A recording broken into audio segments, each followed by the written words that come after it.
Olá, bem-vindos a mais um vídeo aqui no canal Ricardo de Paris. Eu sou o Ricardo e hoje temos mais uma parte do livro Dom Quixote de Cervantes. Mas primeiro, curta o vídeo. E se for a primeira vez aqui, inscreva-se e acione o sininho para receber as notificações. Já curtiu? Já se inscreveu? Já assinou o sininho? Então vamos para o capítulo 2. Que trata da primeira saída que da sua terra fez o engenhoso Dom Quixote. Concluídos, pois, todos estes arranjos, não quis retardar mais pôr em efeito seu pensamento, estimulando a lembrança da falta que estava já fazendo ao mundo a sua tardança, segundo eram os agravos que pensava desfazer, sem razões que endireitar, injustiças que reprimir, abusos que melhorar e dívidas que satisfazer. E assim, sem a ninguém dar parte da sua intenção, e sem que ninguém o visse, uma manhã antes do dia, que era um dos encalmados de julho, apercebeu-se de todas as suas armas, montou-se no Rocinante, posta a sua selada feita às pressas, embraçou a sua adarga, empunhou a lança e pela porta furtada de um pátio se lançou ao campo com grandíssimo contentamento e alvoroço de ver com que felicidade dava princípio ao seu bom desejo. Mas apenas se viu no campo quando o assaltou um terrível pensamento, e tal, que por pouco não o fez desistir da começada empresa. Lembrou-lhe não ter sido ainda armado cavaleiro, e que, segundo a lei da cavalariça, não podia nem tomar armas com algum cavaleiro, e ainda que as tomara, havia de levá-las brancas. Levá-las brancas? Nota do editor. 1. Armas brancas, as que não tinham nenhuma divisa ou insígnia, próprias de cavaleiro, que ainda não realizou alguma proeza. Uma coisa que observaram, que ao contrário da Divina Comédia, as notas editoras começam de novo a contagem. Então não vai ser que nem a comédia que chegou a nota lá pelo nota 500 e pouco.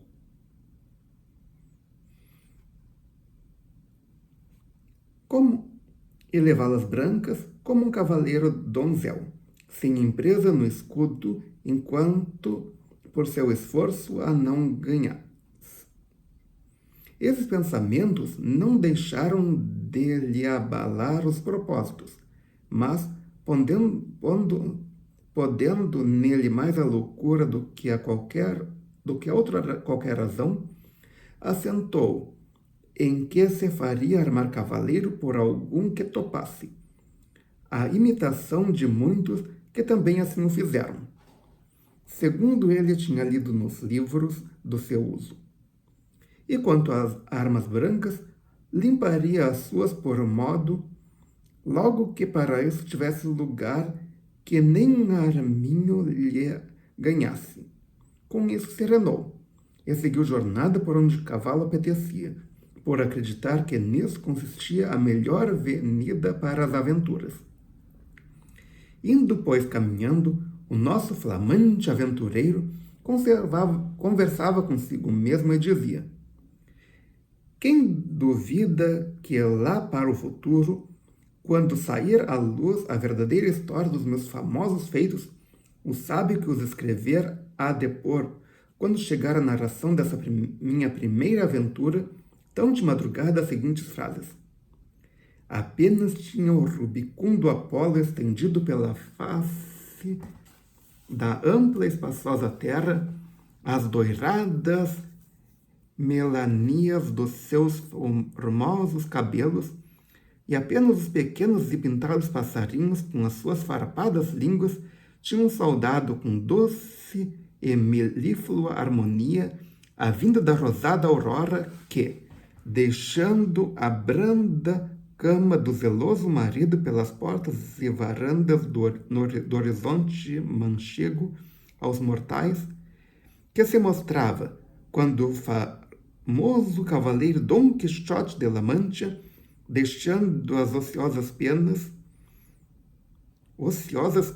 nota do editor 2, colchões de penas, se montou no seu famoso cavalo Rocinante e começou a caminhar pelo antigo e conhecido campo de Montiel. Nota do editor 3. Montiel, distrito de La Mancha. Este parágrafo é uma paródia do estilo pomposo usado nos livros de cavalarias. Você já leu um livro de cavalaria? Se já, coloque nos comentários aqui embaixo. E era verdade que por esse mesmo campo, é que ele ia. E continuou dizendo: ditosa idade e século ditoso, aquele que hão de sair à luz as minhas famigeradas façanhas dignas de gravar-se em bronze, esculpir-se em mármore, empintar-se em painéis para a lembrança de todas as idades. Ó tu, sábio encantador, quem quer que sejas, a quem há de tocar ser o cronista dessa história, peço-te,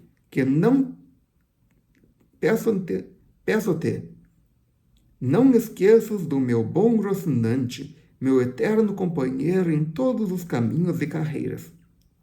E logo passava a dizer, como se verdadeiramente fora enamorado: ó princesa Dulcineia, senhora deste cativo coração muito cativo, me fizeste em despedir-me e vedar-me com tão cruel rigor que aparece na vossa presença. Apraza-vos, senhora, lembrar-vos deste coração tão rendidamente vosso, que tantas mágoas padece por amor de vós.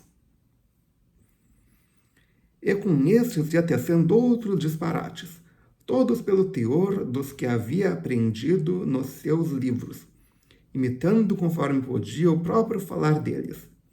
E com isto caminhava tão vagaroso e o sol caía tão rijo que de todo lhe derreteram os miolos, se algum tivera.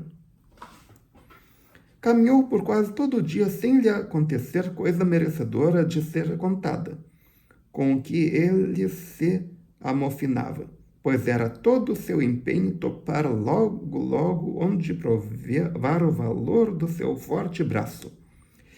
Dizem alguns autores que sua primeira aventura foi a de Porto Lápide, outros que foi a dos moinhos de vento, mas o que eu pude averiguar e o que achei escrito nos anais da Mancha é que ele andou todo aquele dia e, ao anoitecer, ele, com seu Rocim, se achava afastado e morto de fome, e que, olhando para todas as partes, a ver se lhe descobria algum castelo ou alguma barraca de pastores onde se recolher e remediar sua muita necessidade, viu não longe do caminho uma venda, que foi como aparecer-lhe uma estrela que o encaminhava, se não ao Alcácer, pelo menos aos portais da sua redenção.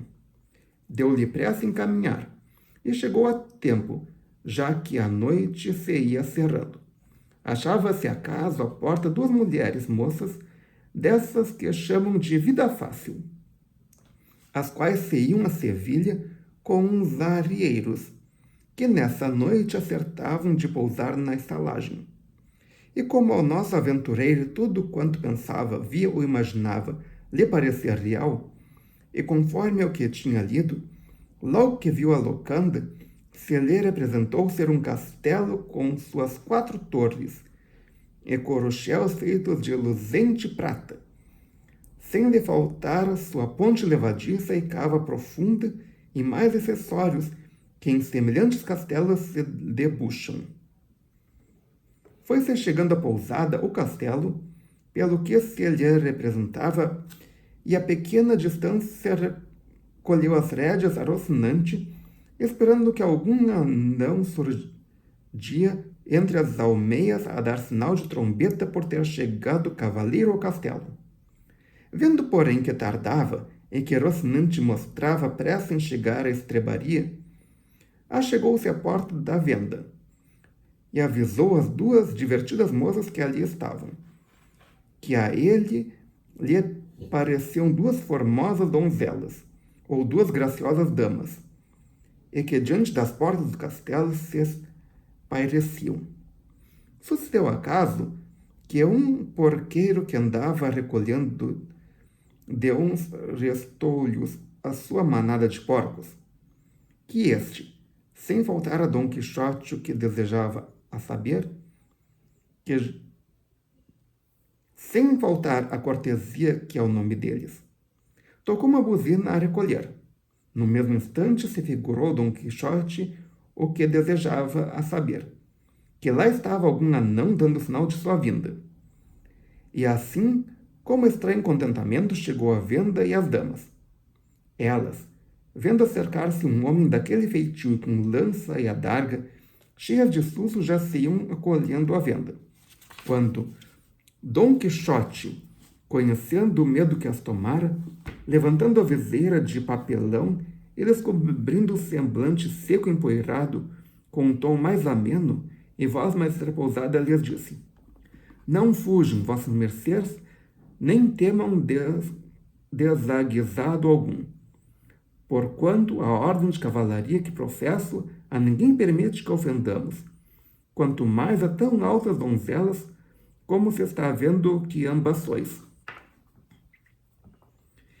Miravam-no as moças e andavam-lhe com os olhos procurando o rosto que a desastrada viseira em parte lhe encobria. Mas como se ouviram chamar donzelas, coisa tão alheia ao seu modo de vida, não puderam conter o riso. E foi tanto que a Dom Quixote chegou a envergonhar-se e dizer-lhes: Comedimento é azul sobre o ouro da formosura, e demais, o rir sem causa grave denuncia sandice. Não vos digo isso para que vos estomagueis, que a minha vontade outra não é senão servir-vos. A linguagem que as tais fidalgas não entendiam e o desajeitado do nosso cavaleiro ainda acrescentava nelas as risadas, e estas nele o enjoo, e diante passara, se a ponto não saísse o vendeiro, sujeito que por muito gordo não era muito pacífico de gênio. Este, vendo aquela despropositada figura, com arranjos tão disparatados como eram os aparelhos, as armas, lanças, adarga e corcelete, esteve para fazer coro com as donzelas nas mostras de hilariedade. Mas, reparando melhor naquela quantia de apetrechos, não teve mão em si, assentou em lhe falar comedidamente, e disse-lhe desta maneira: Se vossa mercê, senhor cavaleiro, busca pousada, excetuando o leito, porque nesta venda nem há, tudo mais achará nela de sobejo. Vendo Dom Quixote a humildade do alcaide da fortaleza, que tal lhe parecer um vendeiro e a venda, falou: Para mim, senhor castelão, qualquer coisa basta, porque minhas pompas são as armas, meu descanjo, pelejar, etc. Nota do editor 5. São versos de um conhecido romance. Dom Quixote diz apenas os 2 primeiros versos, mas o estalajadeiro, na sua resposta, demonstra conhecê-los. Figurou-se ao locandeiro que o nome de castelão seria troca de castelhano, ainda que ele, andaluz, das praias de Sanlúcar, que em tunantes não lhe ficaram atrás, e são mais ladrões que o próprio Caco e Bulhões, como estudante ou pajem, e respondeu: Segundo isso, como também larás a trova. Colhões lhe serão as penhas, e o dormir sempre velar.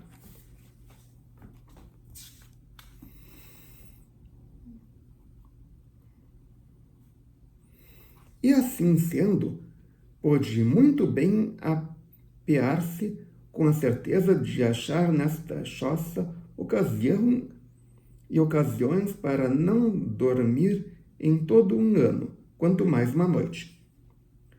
E dito isso, foi segurar no estribo a Dom Quixote, o qual se apeou com muita dificuldade e trabalho, como homem que em todo dia nem migalha tinha provado. Ou seja, estava de barriga vazia. Disse logo ao hospedeiro que tivesse muito cuidado naquele cavalo, porque era a melhor peça de quantas consumiam pão neste mundo. Reparou nele o vendeiro, e nem por isso lhe pareceu tão bom como Dom Quixote lhe dizia, e nem metade. Acomodou-o na cavalariça e voltou a saber o que o seu hóspede mandava. Achou-o já às boas com as donzelas, que o estavam desarmando. Do peito de armas e couraça, bem o tinham delas desquitado. Mas o que nunca puderam foi desencaixar-lhe a gola, nem tirar-lhe a composta selada, que trazia atada com umas fitas verdes, com tão cegos nós, que só cortando-as, no que ele de modo algum consentiu. E assim passou a noite, com a selada posta, que era a mais extravagante e graciosa figura que se podia imaginar. Enquanto o tivessem desarmando, ele que imaginava serem damas e senhoras das principais do castelo, aquelas duas safadas firmas, com muito donaire lhes repetia: nunca fora cavaleiro de damas tão bem servido, como ao vir de sua aldeia Dom Quixote o esclarecido. Donzelas tratavam dele, princesas do seu rocinho. Nota de editor 6. O romance de Lancerote diz assim: nunca fora cavaleiro de damas tão bem servido, como ao vir da Bretanha Lancelote o esclarecido. Mulheres tratavam dele, donzelas do seu rocinho. Ô Rocinante, que este é o nome do meu cavalo, senhoras minhas, e Dom Quixote de la Mancha o meu. Não quisera eu descobrir-me, até que as façanhas obradas em vosso serviço e prol, por si me proclamassem, mas a necessidade de acomodar-se ao lance presente este romance antigo de Lanzarote ocasionou que viesseis a saber o meu nome antes do tempo. Dia, porém, virá em que vossas senhorias me intimem suas ordens, e eu lhes cumpra mostrando com o valor do meu braço o meu grande desejo de servir-vos. As moças que não andavam corrente em semelhantes retóricas não respondiam palavra, unicamente lhe perguntaram se queria comer alguma coisa. Da melhor vontade, seja o que for, respondeu Dom Quixote, porque, segundo entendo, bom prol me faria. Quis logo a Morfina que fosse aquele dia uma sexta-feira, não havendo na locanda senão umas poças de um pescado que em Castelo se chama abadejo, em Andaluzia, bacalhau. Noutras partes, curradilho, e noutras, truchuela. Perguntaram-lhe se porventura comeria sua mercê truchuela, atendendo a não haver por então outro peixe para comer. Muitas truchuelas, respondeu Dom Quixote. Nota editor 7. Dom Quixote confunde a truchuela com a truta. Truchuela, como demonstram Rodrigues Maria, deriva de trecha, abrir e salgar sardinhas.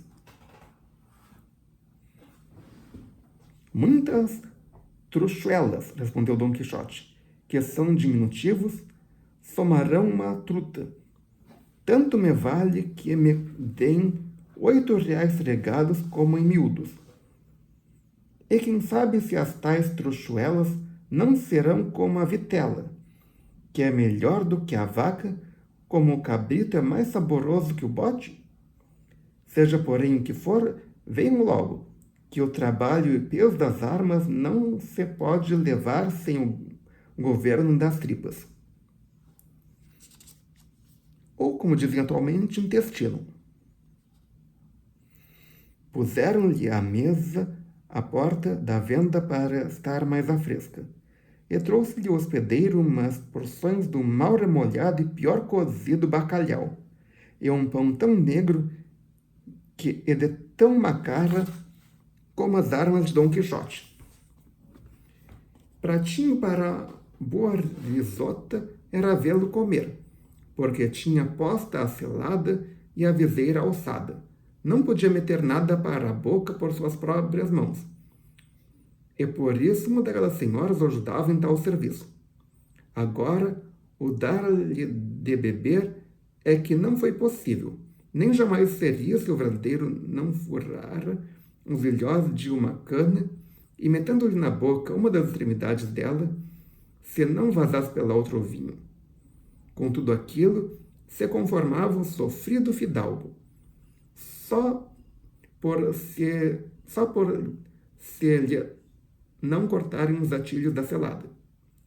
Nisso estavam, quando à venda chegou um capador de porcos e deu sinal de si correndo a sua gaita de canas 4 ou 5 vezes, com o que acabou de capacitar Dom Quixote de que estava em algum famoso castelo e o serviam com música, e que o abadejo eram trutas, o pão candial e as 2 mulherinhas damas, e o vendeiro castelão do castelo.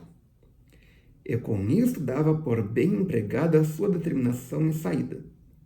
O que, porém, sobretudo desassossegava era não se ver ainda armado cavaleiro. Por lhe parecer que antes disso não lhe era dado entrar legitimamente em aventura alguma. E por hoje é só. Se você gostou, clique em curtir, adicione esse vídeo aos seus favoritos, compartilhe com seus amigos e volte amanhã para mais um vídeo. Obrigado pela presença, obrigado pela audiência. Até amanhã com mais um vídeo. A que horas? 19 horas. Tchau.